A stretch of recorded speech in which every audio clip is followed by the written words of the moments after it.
Estamos estudiando una interesante sección en la Masejet Avodat Zará, el tratado de Avodat Zará del Talmud.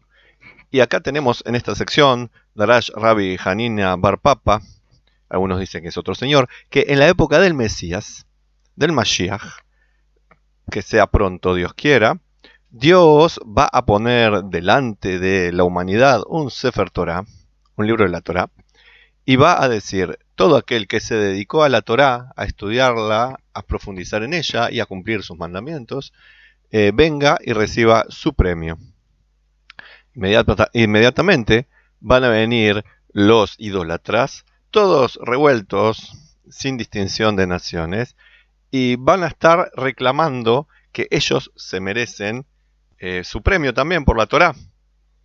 Y Dios le dice, no, no vengan todos revueltos, todos mezclados, vengan nación por nación, con un orden, para poder ser juzgados de acuerdo a sus méritos o no, y no como una mezcolanza en donde todo se entrevera.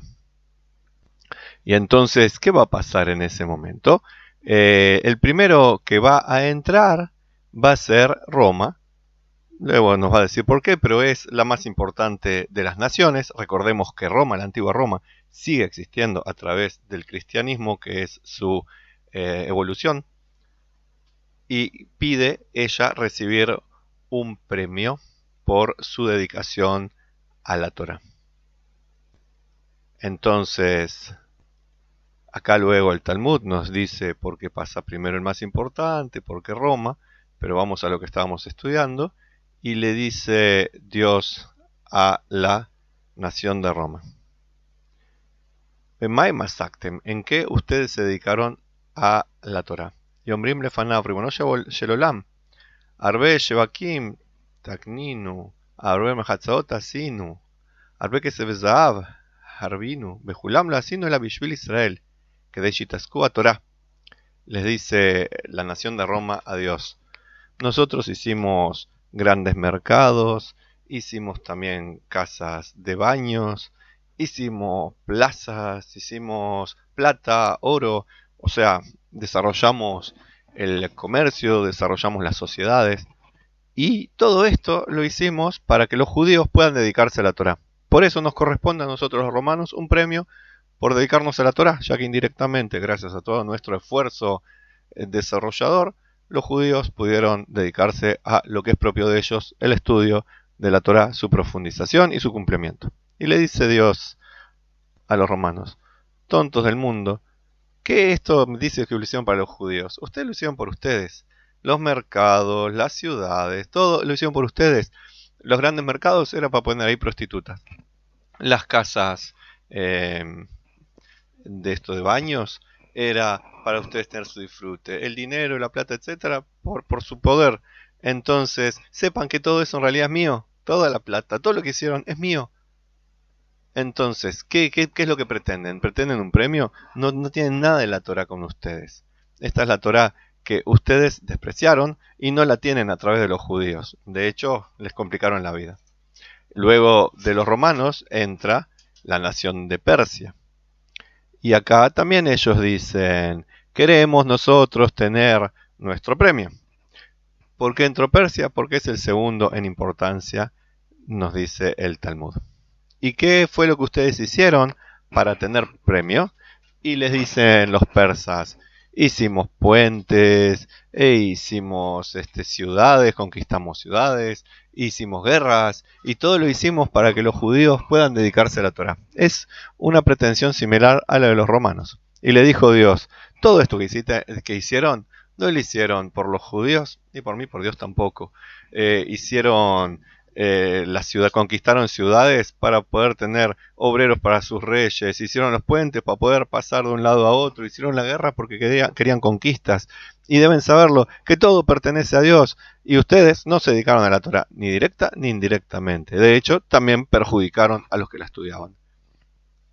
Entonces, ¿qué pasó acá? Nos dice por qué pasaron Roma y Persia, porque ellos van a ser los que tienen todavía gobierno cuando sea la época del Mashiach. Me adelanto un poco.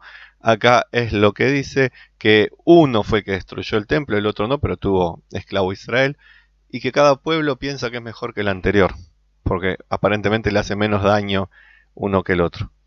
Ahora sí, sigamos con lo que había dicho antes, que estos dos pasan acá como únicos nombrados, Roma y Persia, porque son los que van a seguir teniendo su importancia y su poder hasta la época del Mashiach. Les dijo Dios. Acá viene una discusión entre los pueblos y Dios. ¿Acaso, dicen los pueblos, Ribono Shel Olam, ¿acaso nos diste a nosotros la Torá para que estemos nosotros siendo juzgados si la cumplimos o no? Y parece una buena pretensión. ¿Y qué le contesta Dios? Que él sí, que él se las ofreció entregar. Y fue pueblo por pueblo, pero ninguno la quiso aceptar. Entonces dijeron ellos, si nos hubieras obligado como hiciste con los judíos, quizás lo hubiéramos recibido. ¿Y qué dijo Dios? Dijo, yo ni siquiera precisé obligar a los judíos para que la cumplieran. Eso fue en un principio, pero después ellos siguieron cumpliéndola. Y de hecho, antes de ser obligados, ellos ya eran responsables de cumplir los mandamientos.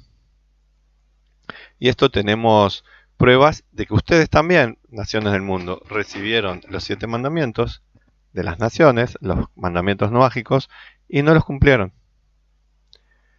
Entonces, dice Dios, llegó un momento en que le quité a ustedes la obligación de cumplir los mandamientos. Y acá pregunta un sabio, ¿cómo puede ser? ¿El pecador recibe un premio por no cumplir los 7 mandamientos? Ahora Dios dice que no tienen la obligación, entonces por eso no los castiga. Es darle un premio al que se está portando mal. Dios debería juzgarlo igual. Entonces, ¿qué nos contesta el propio Talmud? Nos dice, no, no es eso, es los 7 mandamientos siguen funcionando. La diferencia es que aquel gentil que los cumple ahora no recibe el mismo premio que si lo hubieran cumplido sus antepasados de la manera correcta.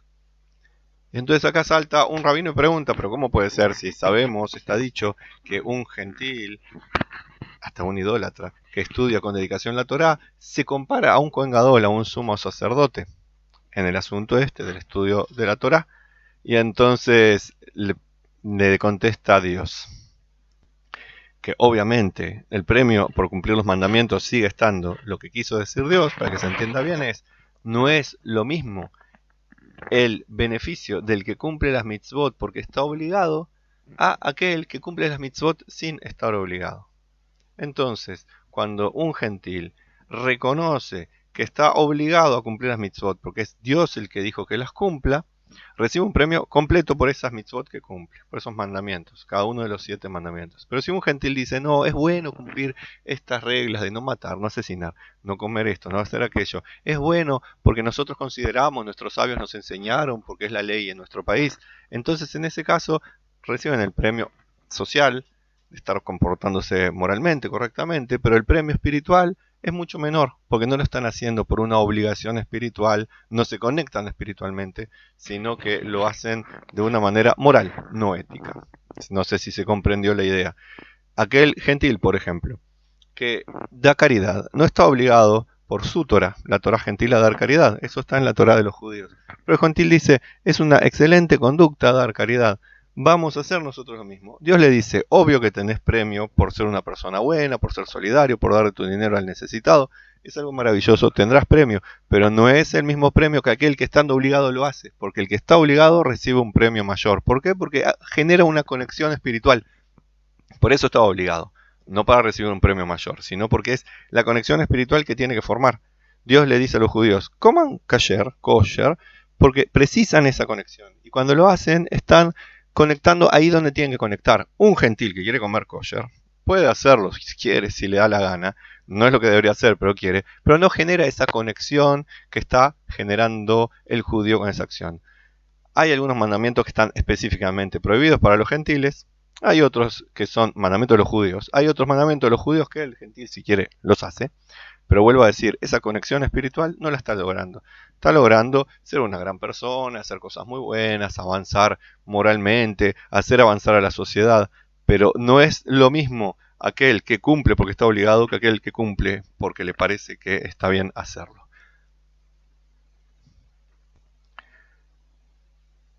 Y al final terminan diciendo los gentiles, cambian de estrategia, ya no están reclamando que no recibieron la Torá, sino que ahora dicen tampoco los judíos cumplieron con la Torá, y Dios dice voy a traer el cielo y la tierra para que lo sean testigos, los gentiles, pueblos gentiles no lo aceptan, al final dice Dios, los testigos de que los judíos cumplieron van a ser ustedes mismos los gentiles, y Dios menciona a varios gentiles del Tanaj que demuestran que los judíos hasta dieron su vida para cumplir con los mandamientos.